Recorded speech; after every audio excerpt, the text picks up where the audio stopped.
cha utalii. Watu wamevuka maji kuja kushuhudia dabi ya Kariakoo. Uwanja ni Amani Zanzibar. Mechi ni dabi ya Kariakoo. Yanga wenyeji wa mchezo, Simba Sports Club mfalme wa nyika akitafuta alama 3. Mimi ni Baraka Mpenja katika matangazo ya Kiswahili, niko na James Samuel sauti ya mamlaka, na yuko hapa Israel Patrick Mwenda anajaribu kumtafuta mwenzake matangazo ya Kiingereza. Yuko Peter Otai kutoka Kampala, Uganda. Leo ni siku kubwa.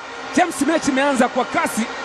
Segea na mtafuta Anton Mligo. Mwamba Lusaka kama anapiga na finya.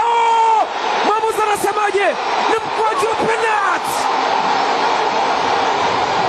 Referee Dickens nyoko karibu ya roho. Petro kitafakari mpira ambao aliuzima Anton Mligo, akapiga kwa block na Shatra Kaboka kama anapiga chama, akaifinya, akatema mate chini.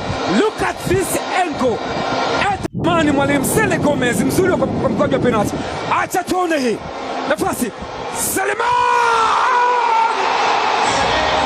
Ni Sele Gomez!